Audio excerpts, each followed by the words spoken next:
What the heck is this? The room is covered in dust. You're just trying to get out of doing housework because you're sick, aren't you? You know I like things clean. For God's sake.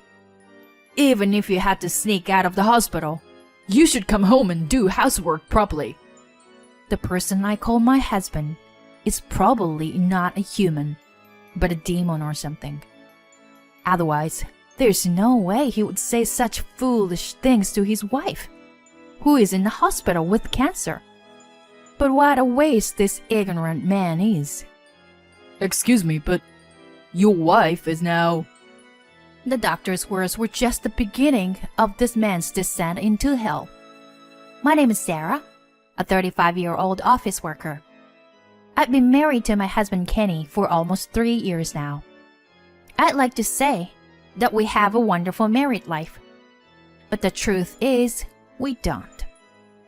Work is enjoyable, and it feels great when hard work pays off and gets recognized. But the problem lies at home.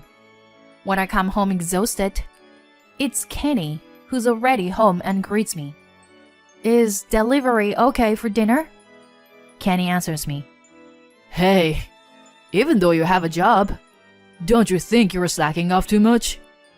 Here, look at this. He shows me a photo of a dinner table with fancy dishes. By the way, he's shown it to me dozens of times. It all started about 2 years ago when Kenny attended his high school reunion. I want to unify the furniture and make the room look like this. See? My husband showed me a stylish room photo that looked like a model house. It seems he went to a friend's house for drinks after a reunion. His friend lived in a high-rise condo, and my husband seemed to envy that room. However, the friend was a successful young businessman, and our household income was not high enough to live a similar lifestyle. Moreover, my husband said he wanted to move out. He wanted to live in a room that cost twice the rent of our current apartment. So, where are we going to get the money for that? My husband said to my cold reaction. We'll manage it somehow, you know? I mean, we're both working, so we'll figure it out, right? Finally, I got angry with my husband snickering and said, Enough already! Do you even understand the concept of living within our means? From now on, you should pay for your beer with your own pocket money. He glared at me, maybe because I was scary, and muttered, What? I was just joking. You're such a buzzkill. He was mumbling for a while, but I was sure he wasn't joking. We continued to bicker, and I started to experience stomach pains and other stress-related symptoms. I thought it was just stress until something strange happened to my body. I started bleeding, even though it wasn't my period, and it wouldn't stop. I went to a nearby hospital and was diagnosed endometrial cancer. Hearing the diagnosis, my body shivered, even though it wasn't cold. Then, the doctor said something that made it worse. Do you plan to get pregnant in the future? It was a severe condition, and the best option was to remove the uterus. I will talk to my husband. I couldn't stop crying while driving home. If I lost my uterus, I wouldn't be able to have children ever. I wonder what Kenny's reaction will be. He loves children, so I'm afraid of getting divorced. When my husband returned home, I talked to him about the test results, treatment, and his thoughts. We took the time to have a conversation for the first time in a while. My husband was very shocked, but we made a decision. After that, I took a leave of absence from work and my treatment began. In the end, we decided to undergo chemotherapy after having my uterus removed. On the day of the surgery, my husband took the day off and accompanied me to the hospital. I felt uneasy about my husband's oddly cheerful mood. However, I overcame major surgery and lost my uterus. During my hospital stay, colleagues and friends came to visit me. I felt sad that a friend with a child came to visit me. My in-laws who lived nearby also came to visit me. "You did well, Sarah." After those words of encouragement, my mother-in-law said, "I know it's tough, but please take care of the household finances and chores a little more carefully." My father-in-law immediately interrupted her. "Hey, stop it. Not now. Sarah, never mind, okay?" I had no idea what their conversation meant at that time. As for my husband Kenny, he always seemed to be in a good mood whenever he visited me in the hospital. "Sarah, you might be surprised when you get discharged." "Well, look forward to it." I thought I would be happier about anyone who came to visit me, rather than a surprise. After a while, I was scheduled to be discharged temporarily and was excited to return home. I would be admitted to the hospital again soon for chemotherapy. When my husband picked me up from the hospital, he said, "Don't be surprised when you see inside the house." I had a feeling of unease. What is this?" As soon as I entered the house, I was shocked. The inside of the house had changed drastically from before I was hospitalized. The previously fresh and white-themed rooms had turned into a sleek black-themed one. The sofa and table that I liked, as well as the rug that was on the floor, were all gone. Everything had been replaced with furniture that my husband liked. What surprised me even more was that all the appliances, including the washing machine and refrigerator, had been replaced with new black ones. I was frozen in shock at the sight. "How's that? Pretty amazing, right? I did it all by myself." At my husband's smug remark, I felt like collapsing. I hurried to the bedroom. Once inside, it was clear that it was also completely different from before. My wardrobe. Oh no. Where's my wardrobe? At my words, my husband's face grew anxious. "Oh, that. Sorry. I guess I got carried away and threw it away." My patience finally ran out with my husband's nonchalant chuckling. "What? You threw it away? Don't joke around. Do you remember how important that wardrobe was to me? I told you that, didn't I? Bring it back here now. Give it back." With every shout, my wound throbbed with pain. My husband stayed silent for a moment before speaking. "I said I already threw it away, so there's nothing I can do. You're so annoying." He then stormed out of the room. I collapsed into a sitting position in the now unrecognizable room. I didn't want to cry, but tears flowed down on my face anyway. The truth was that the wardrobe was a precious gift from my mother when I got a job and left home. My parents had divorced when I was in elementary school, and I had lived with my mother ever since. She had passed away in a traffic accident not long after I got married. That wardrobe was an irreplaceable moment of my late mother. Of course, I had told my husband about it many times. Life had been a living hell until my next hospitalization. I had been looking forward to coming home so much, but my husband had been in a bad mood and barely spoke to me since then. Not only that, but he demanded that I do the housework, even though my wounds were still hurting. Don't ask the impossible. I'm in a recovery period, and I need to rest. You should take care of yourself. After that day, my husband began to harass me. He only cared about himself. He would intentionally wash only his own clothes and avoid washing mine. When he brought food, he would eat it in front of me as if flaunting it. I was tired of his childish behavior and didn't have the energy to deal with him. So I turned to my friends for support.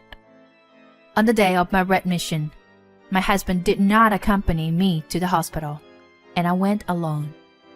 Chemotherapy was much harder than I imagined. I was shocked to see my hair falling out day by day, in addition to nausea. As for my husband, he went on a long business trip shortly after my admission. I thought he would contact me out of concern, but he didn't contact me at all during my hospitalization. One day, my phone rang continuously, and I hesitated to answer because I no longer had the energy to talk to my husband. Then, my husband called the hospital out of impatience. I switched to speaker call. "What the heck is this? The room is covered in dust. You're just trying to get out of doing housework because you're sick, aren't you? You know I like things clean, for God's sake. Even if you have to sneak out of the hospital, you should come home and do housework properly." The nurse who brought the phone looked tense. Then, the unexpected person who responded to my husband's foolish words was, "Excuse me, but your wife just left the hospital a moment ago and is currently busy with procedures.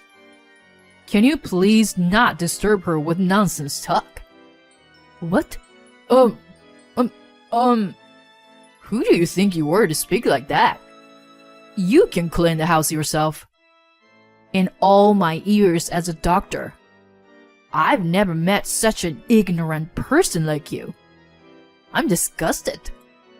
The doctor hung up the phone, leaving my husband flustered. Later, the doctor explained to me that he had a doctor and had become emotional, and he apologized for his rudeness. I told him not to worry, and that I planned to divorce my husband anyway. After being discharged, I went to a certain place, and my husband came into the room, looking upset. "Mom, Dad, what are you doing here?" My husband stood there, silently, without offering any words of comfort upon seeing me. My mother-in-law coldly said to him, "We went to pick her up, because today was the day of her discharge. Sit down over there, Kenny." My husband's eyes flickered, as if he had something to hide, and he was visibly shaking. "You have something to apologize to Sarah and us, don't you?" My mother-in-law asked my husband, who remained silent.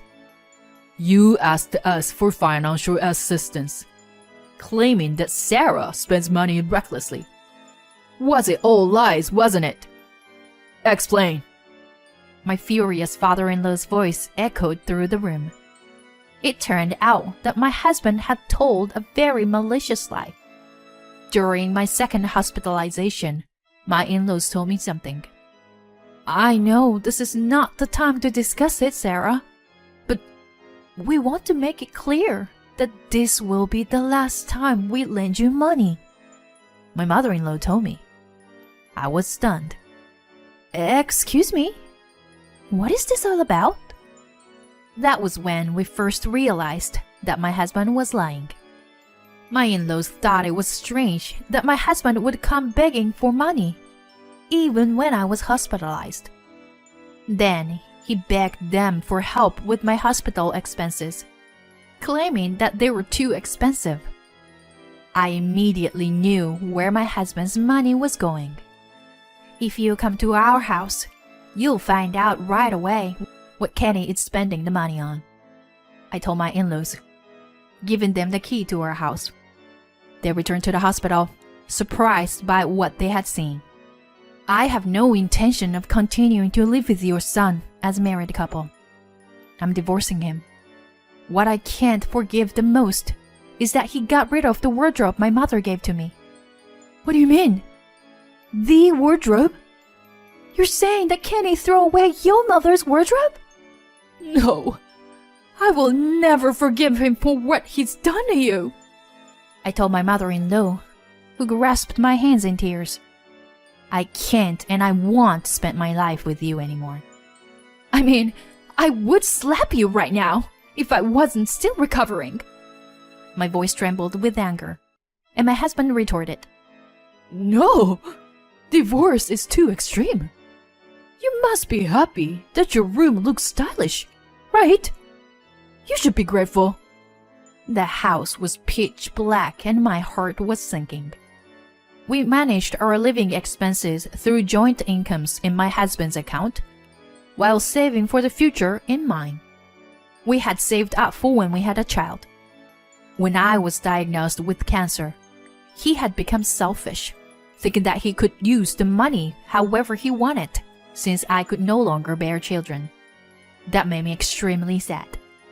Don't you understand how much I care for you, Sarah? This is wrong. You can't divorce me. I looked at my crying husband with a cold gaze. Then, my mother-in-law, who was sitting next to me, shouted at him. Shut it, Kenny. You treated Sarah so horribly. And you should know that. Even though I lost my hair and weight, you, Kenny, haven't shown any concern for me. You've only been thinking about protecting yourself. I can't be with someone like that anymore. My husband remained silent, hanging his head. After a while, we divorced. Thanks to the effort to my ex-in-laws, the division of property were in my favor.